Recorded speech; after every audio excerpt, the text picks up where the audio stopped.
Lieutenant General Sanjay Kulkarni, you've just heard, Anumaji. I want you to come in here. She's saying, and the defense that the Congress is mounting is, ये ex gratia थोड़ी ना दिया armed forces ने. ये तो insurance money is the money that has come. Do they have a point? Shreya, I think somewhere down the chain, we are not right in the way we are talking about. She's an ex-serviceman and she understands it better. The Army Group Insurance is an insurance wherein the boy pays for his insurance.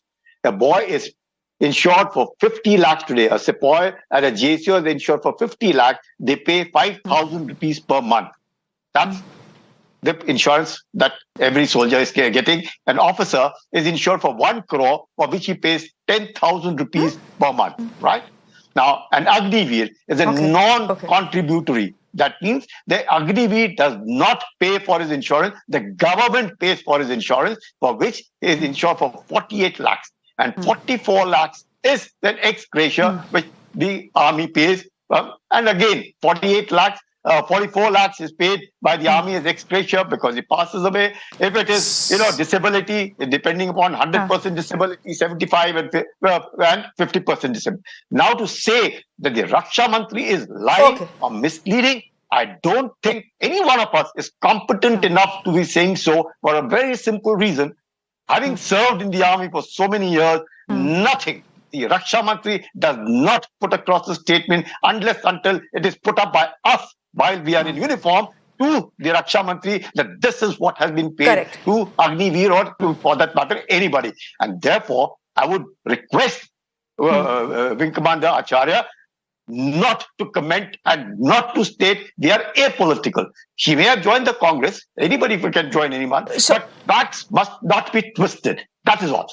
The Agniveer, now again, I would write 29th of May. I'll tell you, 13th of February, he's been paid 48 lakhs. The 10th of June, he's been paid 44 lakhs. Yet another 3-4 days back, he's been paid 1 lakh. Amounts will come to him. What I understand is to be paid a total of 1 crore and 65 lakhs. Some amount equivalent of 1 crore has been paid to him. So that's the terms and conditions for a service for which is a volunteer. Yeah, Shreya. Okay. So here's then what we will conclude, and we'll move on to the larger debate here. Here's what we'll conclude. Look, viewers will believe what they want to believe, depending on which ideological side they are on. My point is that to say कि एक भी रुपया नहीं मिला is incorrect. The fact is that money has gone to the family of the Agniveer. So let's just end it here, and everyone can have their point of views. We've just put the facts out for everyone. But Major General Dr. Yash Mor, I want to ask you, whether the Congress is doing the right thing by wanting to initiate a debate in this country over Agniveer and the Agnipath scheme by just speaking about one soldier, one individual case, and one case of compensation, aaya ya nahi aaya. The debate is larger. Are they narrowing it down to an emotional issue so that all of us start talking about it and sidelining the real issues that are coming from Agniveer? Shreya, Agniveer scheme is a disaster, and I've been saying this from the day it was announced in June 2022. And all of us now, you see the amount of unit cohesion we have spoken of. We have spoken of less training. We have spoken of they don't have a status of sepoy. And then compensation was unfortunate that a country like India is discussing ki compensation kya diya. We should all feel ashamed that we are discussing compensation for a soldier in parliament and now on TV debate. The larger issue is, does it increase our combat effectiveness? No. Does it bring the best people? No. It is now Army, Navy, Air Force have become the last choice of the young. In Hisar, I'm telling you, this is a Times of India report. 22,000 people used to report for apply for Bharti. Now it's come down to 6.5 thousand people. Most of the young boys are so disgruntled, so sad. They're either opting for police or paramilitary forces or going on donkey route to any place possible. I know 3 cases of boys from my village close to my who joined the French Legion Army. And they're prepared to gaon ke gaon, bacche khali ho rahe. So this scheme has has destroyed or is affecting the basic foundation of the Indian army, especially the section and platoon level. Wahan pe cohesion hai nahi, 4 people, then only one will stay. So I think somewhere the larger issues, are we affecting are we improving combat readiness? Absolutely no. I stand, and this is what I've been my constant position. Now more and more these reports come. Abhi Agra mein somebody has committed suicide, and I knew it the day it was committed, but I never put it out because these are very, very sad events. But now it has been covered by many newspapers. So most of the boys, Agniveers, who are socially active, you can see that you can see them on my YouTube, Instagram, so many places they write कि sir हमारी जिंदगी खराब है, हमारे को 30 दिन की छुट्टी मिलती है, हमारे को ridicule किया जाता है unit के अंदर, and they are not even treated as sepoys. So these are larger issues. The scheme is not in national interest, not in interest of the defense forces, and certainly Shreya, we are not getting the best young people जो पहले आ रहे थे फौज में. So I think overall, if money was, अगर पैसे ही बचाने, let's address that issue. And there are so many ways to save money. But bringing the scheme to save money, but saying कि नहीं पैसे के लिए नहीं, this is a modernization and a technological something and all. I think the scheme is really not. Both of those were all afterthoughts. General Moore, I think all of us know that those were afterthoughts. The primary concern for the Indian government, Karan Verma, and it's not wrong to be concerned about the money.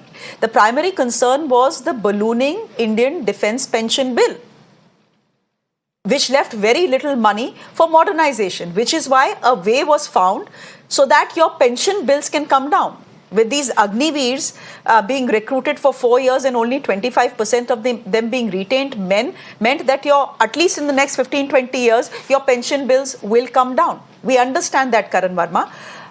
But there are multiple problems with the Agniveer scheme. I'm not saying it. Veterans from the armed forces are not saying it. Even former chiefs are saying it. What is the hesitation that the government has in having a relook at the scheme and saying, okay, this was the intention of the scheme. It is not perfect. We think we need to tweak it. We hear you. We hear what the country is saying. We hear what the opposition is saying. Let us get down to tweaking it. Where is the ego? Where is the problem? Okay. So, Shreya, in fact, this government has had an open mind on this, and there have been a lot of tweaks that started. I'll list 4 or 5 of them. UGC skill recognized, bank loans priority given to Agniveers, 10% reservation in jobs for CAPF, and many other things. Open schooling certificate given, age limit was also raised. So this government is open for changes in this scheme. We have 3 ex-service personnel. So I think in their wisdom, they must be saying the right thing from where they see it. But from where I see it as a citizen, the 3 chiefs of the divisions of our defense, the 3 wings, the heads are very enthusiastic about it. They have welcomed it. And I hold their word as sacrosanct. Unlike the Congress spokesperson, and I take objection to what she said, that even the ADGPI is misleading. I take very strong objection to that statement that she made when she was making her remarks. And also, we have a very irresponsible opposition that is continuously spreading misinformation. And I'm glad Times Now has fact-checked Rahul Gandhi here. So when you have this sort of misinformation going rather than a healthy dialogue, the kind we are having on your channel, then problems and misconceptions are bound to rise. You are absolutely right. We must have an open dialogue about it. It affects our armed forces. It affects our country. The whole endeavor was not just to reduce the ballooning pension bill, but also to bring down the age. In fact, to increase the effectiveness. Our average age right now is 32. The plan here is to bring it down to 26, 25. It's been done in many other countries besides India. US, Canada, US, China, France, many other countries. So, let's have an open mind about it and an open discussion. But if the Congress or the opposition resorts to this sort of irresponsible and blatant lying, then I'm sorry, we'll not be able to solve this issue. That is the problem, unfortunately, we are grappling with.